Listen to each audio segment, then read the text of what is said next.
Hello, everybody, and welcome to today's post daily news update. My name is Wai Ting, and John Pollock is dealing with a very busy day right now on the site, so we have decided to give him the day off. You will hear back from John tomorrow at 1 o'clock for our post daily update. But thankfully, we have here to join us, making her the first of two appearances this week on Post Wrestling. The, Indeed. w- the wonderful Kate from Montreal. Thank you for filling in, Hello. Kate. Oh, my pleasure. I definitely. I Yeah, of course, we hoped you could be here under better circumstances, but of course, we should dive right into the news today. First of all, we're not taking super chats for this one, but we are encouraging people to leave their questions directly into the chat room, and if we see any that we think are relevant to the conversation, we will go to them. So please feel free to engage with us, everybody, if you're live in the YouTube right now. But unfortunate story to start off here, and that is the release of Jeff Hardy by the WWE. This, of course, comes off of the recent news that Jeff was, had a in the middle of a house show, decided to leave partway through. We did, of course, receive reports that he was engaging with an audience afterwards, but we should also say at this point we know very little about the situation, so we really can only say about what we do know. But this first was reported by Sean Ross Sapp at Fightful and has been confirmed by John Pollock at Post Wrestling. The story reads, from our side at least, the release stems from Hardy's performance this past Sunday at a live event in Edinburgh, Texas, that resulted in the performer being sent home and ultimately let go. Hardy was performing in a six-man tag with Drew McIntyre and Xavier Woods against Roman Reigns and the Usos. Hardy was in the match for a long time, and fan footage of the match showed Hardy looking off through it. Hardy eventually made the tag to McIntyre, with Hardy disappearing from the ring and going into the crowd for the remainder of the ongoing match. We did receive a report from a fan in attendance who noted that Hardy was taking photos with fans afterwards. Hardy was not present at the following night's live event in Corpus Christi with Rey Mysterio in his place. PWInsider.com was the first to report that Hardy was sent home. Fightful is reporting that Hardy was offered help by the company, in which he reportedly declined and was subsequently released. And of course, this is very similar in I suppose a story to his release in 2003 when he was asked to attend rehab and also released at that point. But Kate, some very unfortunate news here, but do you have any initial reaction without maybe speculating too much about what might be the cause of this?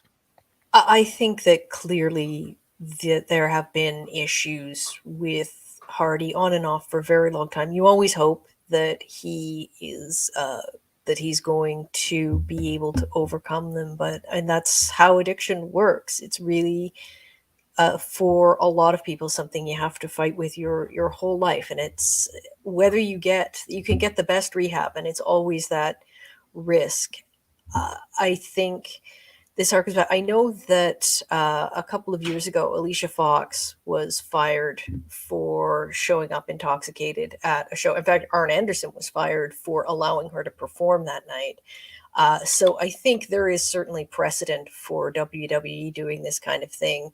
If it's true that they offered him the opportunity to go to rehab and he turned that down, it's unfortunate. You don't like to hear that, and I hope that there's a larger story to that. But look, the bottom line is that he does seem to have family who care about him very much, and I know Matt has already spoken out about that. I saw on Twitter earlier that Rebby had sort of said, "Don't at me today." Like uh, they don't want to be peppered with questions about this and or comments, and I can imagine that that would get quite brutal. So hopefully people respect their wishes to be left alone, but I really hope he gets better, because I think he remains an incredibly talented individual who I think has, so if he can stay healthy, mentally and physically, has a few years left in him, and could be, not a top of the card guy, but could definitely be a big player for wrestling organization. But I almost think that it feels like there's something unhealthy about the atmosphere of professional wrestling in general for him.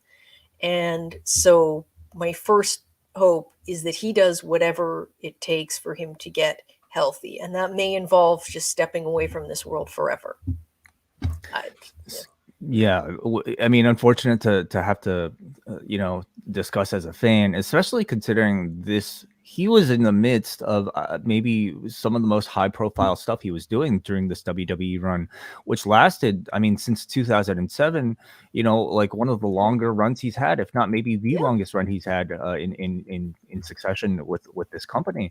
Well, and So yeah, please go certainly ahead. in terms of the audience reaction that he's been getting, he is arguably the most over babyface. Hmm. And I think certainly you could see where he was going to be set up for program with Roman Reigns, probably in the very near future. Yeah, so it's very unfortunate for him, but it just speaks to how much fans love him and want him to do well. So Yeah, and of course, it's unfortunate to talk about this in a wrestling context, but the number one thing is to make sure that the man is healthy just in his private life as well, and that his family is able to be there for him, and that he's able to be there for his family at this time. We go to just some comments here from the Steven, who says, shame about Jeff. I just caught his Broken Skull interview and he seemed in great spirits, although he did mention going back on the road recently had been a little tough. So all the best to him. Yeah, I imagine you'll be seeing a lot of similar sentiment here. And eventually, whenever hopefully, if he gets healthy enough to be able to talk about things like this in the future, we can maybe have a bit more context about exactly what's going on. Because audiences want to know, but of course we want to make sure that yeah, privately he's able to sort yeah. through this himself as well. Audiences want to know, but we're not entitled to know. And I think that that's sort of the difference that people need to be aware of. If he wants to stay quiet about this forever, that's, you should respect that. Yeah. And again, we'll be taking comments throughout the broadcast from the chat room. So if anybody has really anything to say or any questions that they would like to ask that we might be able to, jump off of a discussion about, please feel free to leave that into the chat room. We also, of course, want to talk about NXT 2.0 and their ratings. And this seems to continue a bit of a trend that's been going on during the holiday season of professional wrestling shows simply declining. And in this case, NXT 2.0 suffering significant declines here. This also comes from Post Wrestling, of course, and John Pollock, who says the December 7th edition of WWE NXT, coming off a Sunday special, finished 48 among cable originals with 590,000 viewers and approximately 148,000 or a 0.11 rating in the 18 to 49 demo per Brandon Thurston of Wrestle. Sorry, is that coming from you? Yeah, sorry, just that came from my side. Very sorry. It's the sound of the ratings machine churning out these numbers. Churning in the background. Yeah. Courtesy, and of course, 0.11 in the 18 to 49 demo, courtesy of Brandon Thurston of WrestleNomics and Showbuzz Daily. The 18 to 49 audience would be the second lowest during NXT's run on the USA Network since September of 2019. The only USA Network edition of the show to do lower was November 16th last month, that averaged a 0.11 with 143,000 in the demo. So, Oh, sorry. it's okay. No idea what. I have no idea what is causing that to happen. Oh my god! It is the angel singing for this ratings discussion. I clearly bumped something, and yes. Well, I suppose despite the soundtrack, does that indicate any sort of thoughts that you might have about not just the ongoing slide perhaps in ratings that we're seeing amongst wrestling programming in these couple weeks, but what it means for NXT 2.0 on a show that I would say was more hyped than most in this era? Well, you would think that if the direction for, well, it wasn't takeover, but if the direction for War Games was to promote some of these new talents and get people excited about watching them, it clearly failed, and it at least off the top. And I don't know that there's any benefit, like that they're going to get any benefit from this in subsequent weeks. It did not attract a larger audience. It did not attract a younger audience, and the average age of listeners up over 60 again. Viewers, listeners. Um, I I think the thing about 2.0 is that it is very much more suited to being on the network. Like it's actually more suited to being treated as the original NXT was for years until 2019. The old NXT actually was something that was the old NXT. It's like it was almost better suited to be on television as a third brand. Even that happened well before it actually was moved to USA Network, but now it's very green talent. The stories are kind of ill-defined. It's very obviously people finding their footing, and I think that that's great content for the network, because that's really what the network's supposed to be for, is to give people the chance to get a sense of everything else that goes on in the company. But yeah, look, USA does not have a lot of highly rated shows at all. So I don't know how upset they're going to be with these results, generally speaking, but they have some room to be disappointed in the product, because it is a very different thing right now than what they signed on for. I mean, you mentioned perhaps, the prior NXT being more suitable, and certainly the audience that they built up to this point, I think, has been completely off of the back of the black and gold era. But still, though, considering all of that, doesn't this surprise you, given that this was an entire show built around the exit, or at least potential exit, or for now, yeah, definitely the exit of a Jordan Gargano, and to a lesser extent Kyle O'Reilly. It surprises me a bit, because I think that there were probably a lot of people who really enjoyed their time and who really wanted to be able to say goodbye to those two. We'll see in maybe if DVR numbers come out how that worked out. If there's more, like if there's just a lag in terms of what people were watching. I think it may be a sign, though, that there were a lot of people who have already just checked out. That it's like, okay, they know they're leaving. They don't necessarily need to see the goodbye speech, because maybe they've already kind of left NXT behind. And I watched this week. It's the first time I watched War Games. It's the first time I watched NXT since about 2 weeks after the transition to 2.0. And I think there's probably a number of people like me who are just, the product is not for us. And yeah, okay, it's one thing. I wanted to see the final hours of O'Reilly and Gargano, but a lot of people, that might not have been enough motivation. Sean in the chat room says they're going to end up canceling NXT altogether, aren't they? They'll save on the cost of the show and Performance Center, which will add to the bottom line value increase or whatever.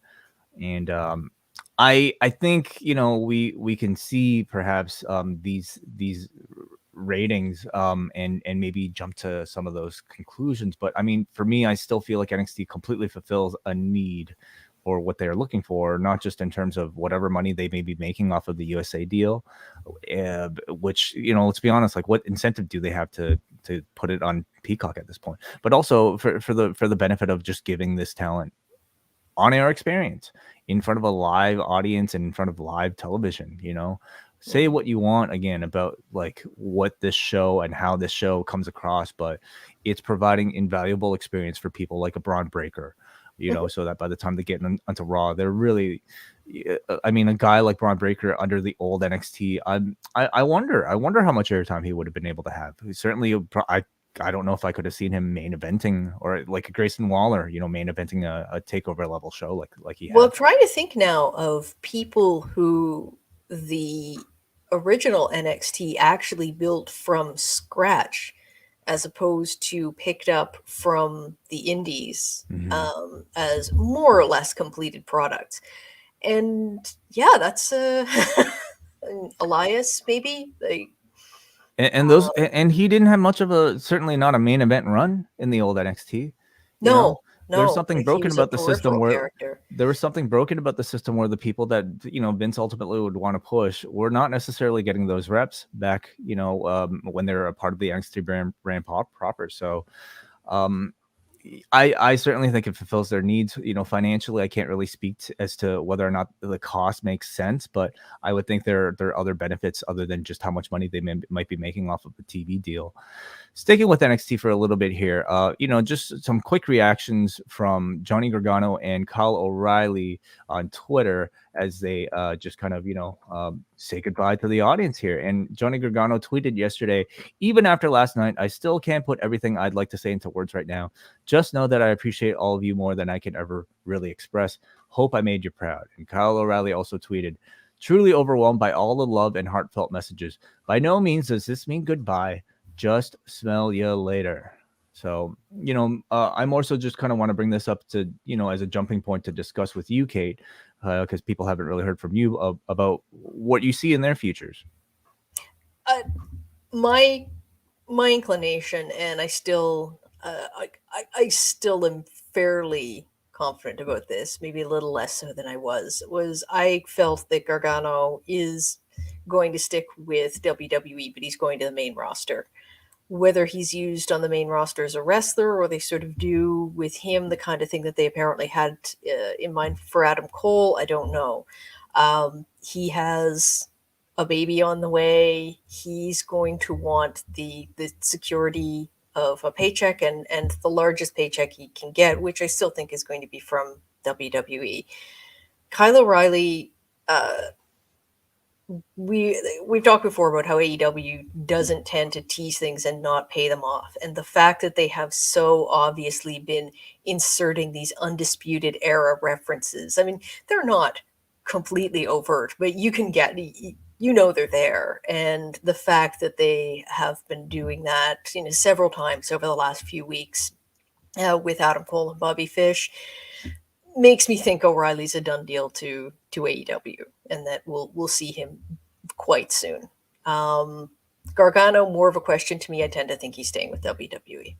Even after all this, you think so? And you think his prospects are the main roster? I mean, I like now more than ever. I just don't see where a guy like Johnny Gargano would fit into under their current philosophy.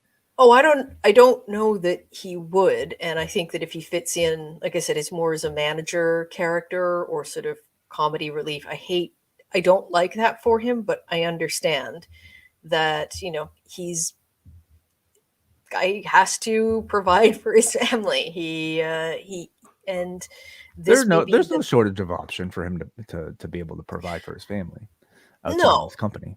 no. Although I think that the guaranteed salary that you get, like, there's basically two places offering a a guaranteed salary that's really livable. Um, I know, like everyone, people who are full time on Impact, they're constantly taking indie dates, and I've seen that. Like, I don't obviously with the top stars, I'm sure that they pay them a very good wage, but for a lot of other people, uh, it you need to supplement. Gargano would obviously be a big get for them, but I almost think they're getting full at this point now too. Like Of course. they've brought on a lot of people in the last couple of years, Yeah. and they need to sort of work with what they have. Yeah. How long do you see Johnny Gargano being out? Of course, this is a completely, personal situation for him, but he did mention that in February is when Candice is due. And we would presume he'd want to, be there for even a bit longer than that. And so potentially by the time he comes back to professional wrestling, I mean, at the rate that things are changing, it could be a very different landscape. Hopefully, if the pandemic continues to, I mean, who knows what it's going to look like by that point, but assuming everything heads towards the best, many other companies can open up. Who knows what a Ring of Honor is going to look like? Will that potentially be Yeah. an option for somebody like him? Yeah. Uh, it could be. Again, I don't know that Ring of Honor is going to, like, even, if and when they come back full time, I don't know that they're going to be able to offer a salary that he's going to consider acceptable for the amount of work that he'd have to do. If I were him, and I can see him doing this, I just kind of bide my time until spring. Like, um, see what's out there, spend a couple months at home with your new baby, then see how everything has come together. I think by that point there are probably going to be a few contracts that are apparently coming up in WWE besides his, and that may depending on what happens with them, AEW may be even fuller than they are now and may not feel the need to bring him on. I don't know. That's not to say I wouldn't want to see him there. It's just there's a lot of balls in the air right now. A couple comments from the chat room here. Savan says AEW signing all these people. Where is the TV time for these stars? Very interesting question as we begin to navigate, and some of these deals start to, in fact, Katie here says there's going to be a lot of AE deals coming due in the next year that I could see not being renewed, which should free up space for more talent. So I agree, but I think that a lot of the people whose deals aren't going to be renewed already aren't on television a lot. I don't want to get into naming names, but if you look through their roster page, there are some people who have not been on television in months and whose deals are coming up. And yeah, I would say that there is a question of whether whether they leave and also whether that would actually free up TV time.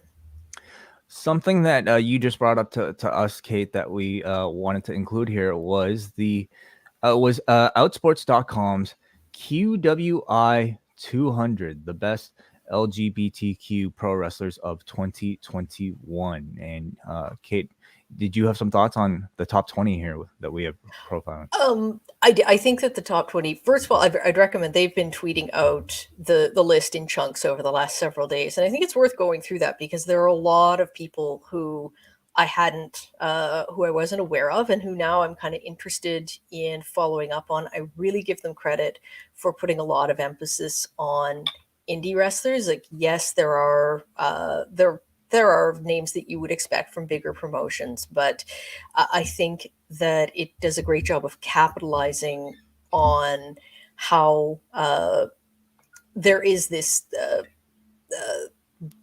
sort of movement in underground and independent wrestling to broaden the scope of what kind of characters are effective and what kind of offering more representation. Like there are multiple trans athletes in there. There are some who are gender fluid. There are it's from across the spectrum, and I think that it's sort of a key moment in wrestling. And if the sport is going to broaden its appeal, I think it needs to do things like showcase diversity. I don't want to give spoilers, although I guess the image kind of does. But yeah, I wasn't surprised at all by the top pick. Wasn't really surprised by by a lot of the top 10.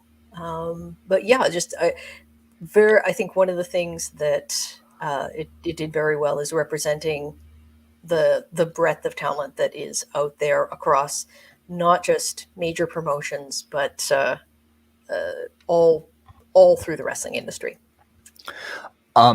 Did you want to talk about any of the people that are actually listed, or do you want to save that for the audience to find out themselves? Well, I mean, I think if you can see the image there, obviously Ali Catch rated very highly. Effie, I'll say Effie's at number one, which I think is absolutely deserved and certainly actually Effie was not at number one. Oh my goodness. Yeah, Billy Dixon is number one, and I don't want to completely spoil it. And again, we encourage everybody to go check it out. But Billy Dixon is listed as number one on this list. My mistake. Sorry, Effie. Effie is right below him. So, but yeah, these are people who, again, have greatly increased the visibility for LGBTQ wrestlers. One, I know Nyla Rose was in the top 10, but barely, and that surprised me a little because I think that being on national television, she has done a lot in order to in terms of increasing visibility. But this is where you get into, um, who you choose versus who the people behind the magazine choose. But yeah, I just generally recommend checking it out. It just like honestly surprises me that we even have a 200 to be able to put into a list like this. So Mhm. it's No, it, they did their it's work too. yeah, incredible. It's very So much it's a PWI style list. So. this list is at least this particular one is written by Brian C. Bell. So we will link to it, of course, in our postwrestling.com supporting article to this podcast. So thank you very much, Kate, for bringing that to our attention. And just finally here, some notes from Dynamite. Of course, John and I reviewed the entire show yesterday and talked about a lot of this stuff, but I did want to get your thoughts in particular, Kate, on some of the news stories that came out of the show last night. And the first of which is the announcement that Cody Rhodes will be challenging for the TNT Championship on the Christmas edition of AEW Rampage. This, of course, is a rematch from the very first edition of Dynamite with Cody Rhodes The very versus Sammy first match, yeah. The very first match in Dynamite or in AEW history. Is that what that was? Dynamite. Dynamite history. It was the opening match on Dynamite because it served as the catalyst to introduce the Inner Circle or the first parts of it. Yeah. What do you think about this as a way to perhaps gather the family around the TV set to, for a wrestling match on to throw Christmas things Day? at Cody? He's putting himself in a real position there. I found like the gesture was when he went to leave after this was announced last night of sort of starting to go towards the heel tunnel and sort of turning around and going back through the good guy the babyface tunnel. They're very clearly aware of how he's being perceived and they're playing to it. What I would like to see is, okay, what's the end game here? Because that's where I think this program has fallen a little flat for me. It's just I need to see some kind of direction other than you're just going to tease us every week about whether he's a babyface or a heel.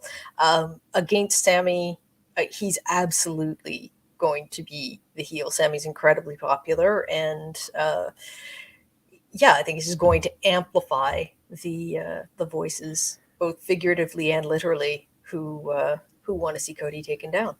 It's absolutely, I would say, Sammy's highest profile TNT title defense. I mean, as a run so far, people have kind of heard my thoughts. In ring, it's been fun to watch. Anytime he's in there, it's quite spectacular. But I've really been missing out on some of the personality that I've come to love and appreciate from Sammy Guevara, kind of cocky heel character. So I don't know what sort of build that they have in mind for something like this. But against Cody, it's the biggest stage for Sammy to kind of really show a deeper side of this new babyface character and this TNT run. This person says, I'd love to Chris Elliott says, I'd love a Christmas Day heel turn. Oh boy, what would he do? That's like what Tony Khan puts in all of our stockings, like, here you go. That would be a wonderful present. Are you kidding me? It's what everyone's asked for, which means he won't give it to us.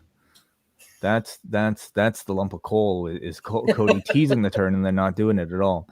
Of course, we also have the announcement of AEW Revolution coming to Orlando, Florida, with the date of March the 6th. So that, of course, also includes, it's preceded by Friday's Rampage, also in the same place, and then the AEW Fan Fest on the Saturday before that. So Revolution is just around the corner in March. So we'll see how attendance and how that card shapes up. I mean, can you even imagine at this point, Kate, what a main event might be for something that far out? Or is it even worth speculating? It's late this year, isn't it? Like isn't it usually at like the end of January? I'm gonna have to look that up, but let me just quickly look that up here. The last Revolution was March 7th, so this one was March 7th. For some reason I thought it was earlier in the year. My mistake. No, okay, so it's still a haul, I think, until we get there. I think that speculating on who's going to be challenging for the will Hangman still be champion by March? Yes, I believe so. Okay. I think, but I don't necessarily think that the program with Danielson gets resolved next week. Maybe a better question is, will Hook find a place on this card? Because The man that the world is talking about. This seemed to be among the bigger discussed things coming off of last night's Dynamite, was the announcement of Hook's debut match coming on Friday, already taped. So against Fuego del Sol, of course, this is going to take place this Friday, 10 o'clock. And from reports that I've read from people that have been there live, they were impressed by Hook. You know, from what it sounded like, it felt. I don't want to give out too much away, but like, you know, it was in the range of a 5-minute match, and it sounded like he was impressive. So what do you think about this, Kate? I'm surprised that like that I guess it's one of those things where it's just gone on so long. It's like, oh my god, he's debuting. It's really it's happening. I I look forward to seeing what he can do. I think that the company has been very good about protecting people who are new to wrestling, generally speaking. I think so. If they put him out there with Fuego, I I'm sure that they were confident that he was going to be able to put together a short, compelling match. I feel for him because I think there's a lot of pressure on him with the sort of internet star he's become without doing anything to encourage that. I hadn't heard people's reaction to the match. I did see a couple of just quick video clips of him walking out, and he's huge. He's He pretty big. He certainly yeah. does. He certainly does not look like Taz. I mean, No, you but know, he's like, I guess with the sort of the loose the loose clothing and everything, you don't necessarily like, he's fairly tall, but I just did not expect him to be as bulky as he is. So yeah. Brian Mann was in attendance, and he told us that he had actually come out to an Action Bronson theme song, which the fact that Tony Khan might be shelling out dollars for this guy to get licensed theme music tells you that maybe there, you know, he's got big plans for this kid. Robert Pearson, thank you, and Robert Pearson also for sending a $9.99 super sticker. Appreciate that. We were not asking for those, but the support is appreciated. He says Hook's entrance music was awesome. So Robert also in attendance as well last night. So yeah, we look forward to it, and I look forward to getting your thoughts on this match and all of AEW Rampage and also WWE SmackDown on Friday as well, Kate, because you will be mhm. joining us on Friday for all patrons Yes. in the Post Wrestling Cafe for Rewind a SmackDown. And as I mentioned, John Pollock will be back in this space tomorrow at 1 o'clock. A lot of people here in the chat room, we want to thank you all for being here. We will be back as we are every single weekday, 1 o'clock, youtube.com/postwrestling. Audio available for all patrons at postwrestlingcafe.com. Kate, very quickly, where can people find you and what else you got going on? They can find me at She Rants About Wrestling, or at She Rants MTL for Montreal, on Twitter, and I'm usually there ranting about all sorts of things. And I talk a lot. Obviously, I'll be on tomorrow, and then a little later in the month, I'm going to be participating in the British Wrestling Experience end of year quiz. So I'm gonna get to test my knowledge of all things, all of the trivia and happenings from the last year. I'm teaming with Andrew Thompson, the master of the double underscore.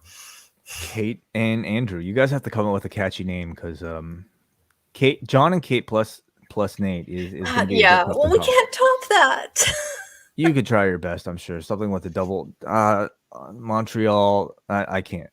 I'll let you guys figure that out. But as you mentioned, British Wrestling Experience, those guys are actually going to be dropping a new show later today. So subscribe to their feed and find the latest from Martin, Benno, and Andy. And I will be back tonight on the Post Wrestling Cafe with WH Park talking about this week's edition of Hawkeye, episode 4.